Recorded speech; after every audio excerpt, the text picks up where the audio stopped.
Hello friends, मैं सुरवीर सिंह आप सभी लोगों का स्वागत करता हूं हमारे इस YouTube channel step for success में। देखिए दोस्तों, आज के हम इस वीडियो में पढ़ेंगे 1861 का भारत परिषद अधिनियम, जिसके तहत हम लोग पढ़ेंगे कि किस तरह से वायसराय की कार्यकारी परिषद में गैर सरकारी सदस्यों के रूप में भारतीय प्रतिनिधियों को शामिल करने की शुरुआत हुई तथा किस तरह से मुंबई तथा मद्रास प्रेसिडेंसियों को विधायी शक्तियां प्रदान करके पुनः विकेंद्रीकरण की शुरुआत हुई तथा किस तरह से विभागीय प्रणाली पोर्टफोलियो सिस्टम की शुरुआत हुई तथा किस तरह से आपातकाल के दौरान वायसराय को अध्यादेश जारी करने की शुरुआत हुई। तो देखिए दोस्तों, वीडियो शुरू करने से पहले मैं आप लोगों से एक बार फिर से रिक्वेस्ट करूंगा कि यदि आपको यह वीडियो पसंद आता है तो वीडियो को लाइक करें, शेयर करें तथा हमारे चैनल स्टेप फॉर सक्सेस को सब्सक्राइब करें तथा बेल आइकन को दबाना ना भूलें, ताकि आने वाली वीडियो का नोटिफिकेशन आप तक सबसे पहले पहुंच सके। और यदि कोई डाउट हो तो कमेंट बॉक्स में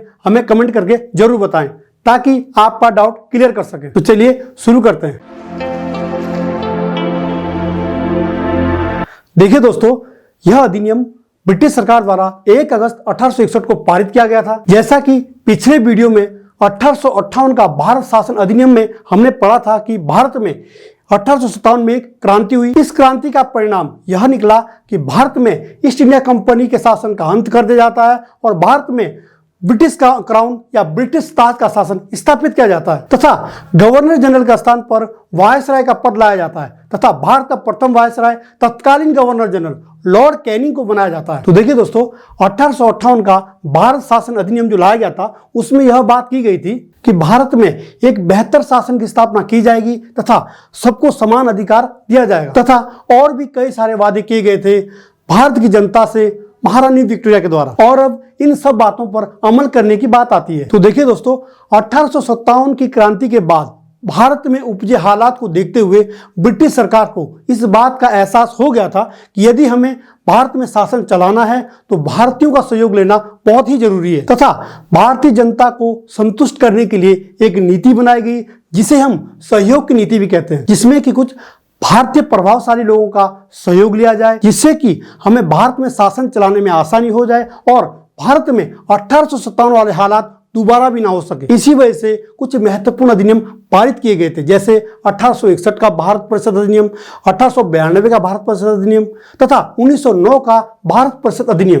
देखिए दोस्तों, 1861 का भारत परिषद अधिनियम भारतीय संवैधानिक तथा राजनीतिक इतिहास में एक महत्वपूर्ण अधिनियम है। इस अधिनियम में क्या क्या प्रावधान लाए गए तथा क्या क्या प्रशासनिक बदलाव किए गए, इसके बारे में हम आज इस वीडियो में पढ़ेंगे। तो देखिए दोस्तों, इस अधिनियम का हमारा पहला पॉइंट है, इस अधिनियम के द्वारा कानून बनाने की प्रक्रिया में भारतीय प्रतिनिधियों को शामिल करने की शुरुआत हुई। देखिए दोस्तों, 1861 के भारत परिषद अधिनियम में वायसराय को यह अधिकार दिया गया था कि वायसराय अपनी परिषद का विस्तार कर सकता है, यानी वायसराय अपने परिषद में 6 से लेकर अधिकतम 12 सदस्यों को नियुक्त कर सकता है, जिसमें से 1/2 सदस्य गैर सरकारी सदस्य होने चाहिए और इन्हीं गैर सरकारी पदों पर भारतीयों को नियुक्त किया गया था तथा प्रथम बार भारतीयों को विधि बनाने में शामिल किया गया था। तो देखिए दोस्तों, जैसा कि आप जानते हैं कि इस समय भारत में वायसराय लॉर्ड कैनिंग है और लॉर्ड कैनिंग ने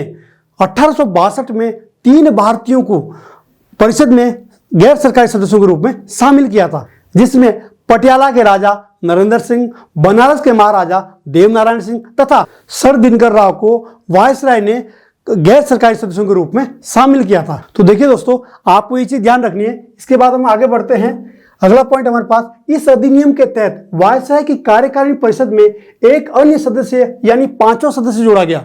देखिए दोस्तों, पिछले वीडियो में आपने देखा 1773 के रेगुलेटिंग एक्ट में गवर्नर जनरल की कार्यकारिणी परिषद का गठन किया गया था, जिसमें कि परिषद में 4 सदस्यों को रखा गया था। तो दोस्तों, आपको ध्यान रखना है कि 4 सदस्य थे और एक गवर्नर जनरल, कुल 5 मेंबर थे केंद्रीय कार्यकारिणी परिषद में। तो देखिए दोस्तों, हम लोग आगे बढ़े और 1784 के पीट इंडिया एक्ट में हमने देखा कि जो 4 सदस्य थे कार्यकारिणी परिषद में, उनमें से एक सदस्य को हटा दिया गया था। तो सदस्यों की संख्या हो गई 3 और एक गवर्नर जनरल।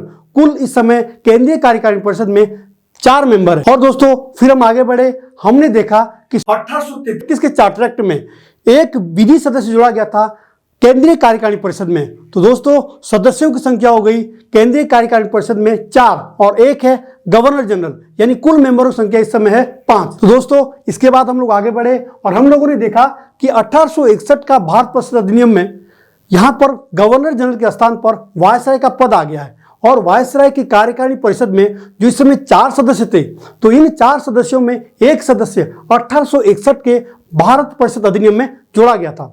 यानी कि इस समय कुल सदस्यों की संख्या 5 हो गई है और एक वायसराय, यानी कुल कार्यकारिणी परिषद में इस समय कुल 6 मेंबर है। तो दोस्तों एक चीज आपको और ध्यान रखनी है यहाँ पर कि जो 1861 के भारत परिषद अधिनियम में जो ये परिषद में नया सदस्य जोड़ा गया, इसके लिए कुछ प्रावधान लाया गया था कि इस मेंबर को विधि वेता या कानून का जानकार होना अनिवार्य है।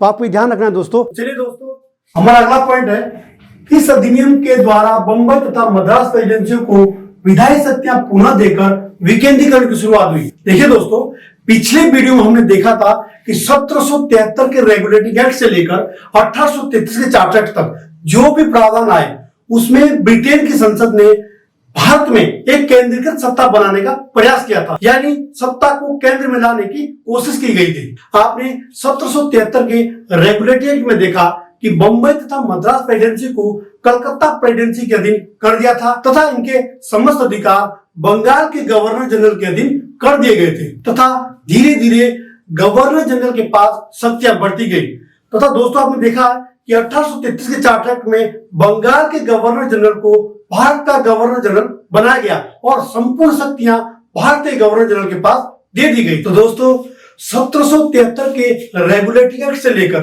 1833 के चार्टर एक्ट तक जो ये नीति रही, ये थी केंद्रीकरण की नीति, यानी शक्तियों का केंद्रीकरण। लेकिन दोस्तों 1861 के भारत परिषद अधिनियम के तहत जो नीति आई वह थी शक्तियों का विकेंद्रीकरण, यानी 1861 के भारत परिषद अधिनियम में बंबई तथा मद्रास प्रेसिडेंसियों को कानून बनाने की या विधि बनाने की शक्तियां पुनः लौटा दी गई और इस अधिनियम के तहत विकेंद्रीकरण की शुरुआत हुई तथा इसी अधिनियम के तहत बंबई तथा मद्रास के अलावा अन्य प्रांतों को भी, जैसे 1862 में बंगाल, 1866 में उत्तर पश्चिम सीमा प्रांत तथा 1897 में पंजाब में विधान परिषदों का गठन किया गया था तथा इन्हें कानून बनाने की शक्तियां दी गई, जिस वजह से प्रांतीय गवर्नरों को भी विधि बनाने की शक्ति मिल गई थी। तो दोस्तों इसे कहते हैं शक्तियों का विकेंद्रीकरण।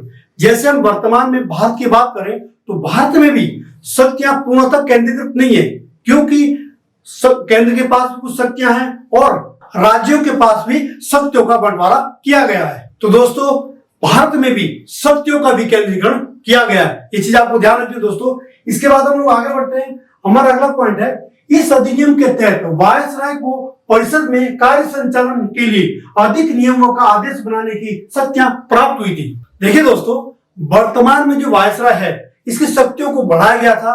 वायसराय नए प्रांतों का सृजन कर सकता है, नए तथा पुराने प्रांतों के सीमाओं में परिवर्तन कर सकता है तथा नए प्रांतों में गवर्नर, डिप्टी गवर्नरों की नियुक्ति करने का भी अधिकार इसे दे दिया गया था। देखिए दोस्तों एक चीज आपको और याद रखनी है, जैसा आप जानते हैं कि वायसराय के पास वीटो पावर तो थी, वह अपने परिषद के निर्णयों को रद्द कर सकता था। मतलब ये था यदि परिषद ने कोई बहुमत से भी कोई निर्णय पास किया है तो उसे भी वह रद्द कर सकता था, अस्वीकार कर सकता था। तो दोस्तों इसे कहते हैं वीटो पावर।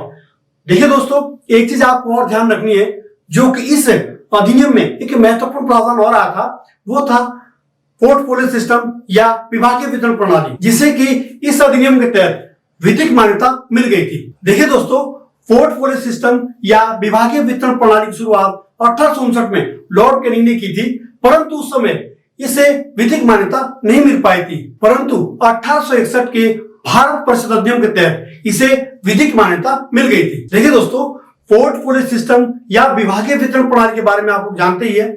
जैसा कि आप वर्तमान में देख ही सकते हैं कि भारत सरकार जब कार्य कर रही होती है तो वह कई विभागों में विभाजित होती है और ये जो पोर्टफोलियो सिस्टम है दोस्तों, इसके अंतर्गत इन विभागों के ऊपर कोई ना कोई मंत्री या प्रभारी मंत्री होता है और ये जो विभाग का मंत्री होता है यह उस विभाग संबंधित समस्त कार्यों की देखरेख करता है, नियंत्रण करता है तथा अंतिम रूप से भारत सरकार के प्रति उत्तरदायी होता है और भारत सरकार जनता के प्रति उत्तरदायी होती है, जिम्मेदार होती है। देखिए दोस्तों, इससे पहले पोर्टफोलियो सिस्टम भारत में लागू नहीं था और सभी कार्यों के लिए वायसराय ही उत्तरदायी होता था, जिसकी वजह से वायसराय ने अपने कार्यों का विभाजन कर दिया और इसे कई विभागों में विभाजित कर दिया तथा एक या एक से अधिक विभागों के लिए एक मंत्री नियुक्त कर दिया। तो दोस्तों, इस तरह से हम लोग देखते हैं कि 1861 के भारत परिषद अधिनियम के तहत भारत में पहली बार पोर्टफोलियो सिस्टम या विभागीय वितरण प्रणाली को लागू किया था। तो दोस्तों,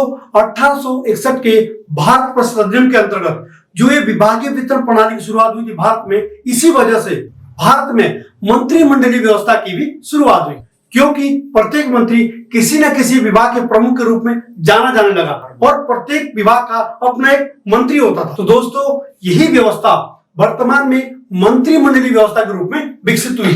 तो दोस्तों, ये चीज आपको ध्यान रखनी है, बहुत इंपॉर्टेंट है। कई बार पूछा जाता है कि मंत्रिमंडलीय व्यवस्था की शुरुआत कब हुई या पोर्टफोलियो सिस्टम की शुरुआत कब हुई। दोस्तों, बहुत इंपॉर्टेंट है। इसके बाद हम लोग आगे बढ़ते हैं। हमारा अगला अंतिम पॉइंट है, इस अधिनियम के तहत वायसराय को आपातकाल के दौरान बिना परिषद की संस्तुति के अध्यादेश जारी करने की शक्ति प्राप्त हुई। देखिए दोस्तों, 1861 के भारत परिषद अधिनियम के अंतर्गत पहली बार वायसराय को विशेष परिस्थितियों में अध्यादेश जारी करने की शक्ति प्रदान की गई। जब कोई आपातकाल की स्थिति हो जाए, सुरक्षा मामलों में या सैन्य मामलों में, और विधान परिषद जो कानून बनाने वाली संस्था है उसकी बैठक ना हो पा रही हो और इतना भी समय ना हो कि पूरा सत्र चलाकर कानून पास किया जाए, तो ऐसी स्थिति में वायसराय उस परिस्थिति से निपटने के लिए अध्यादेश जारी करता है। तो देखिए दोस्तों, आपको एक चीज और ध्यान रखनी है कि वर्तमान में हमारे देश का जो राष्ट्रपति है वह आर्टिकल 123 के अंतर्गत अध्यादेश जारी करता है। ये चीज आपको ध्यान रखनी है दोस्तों।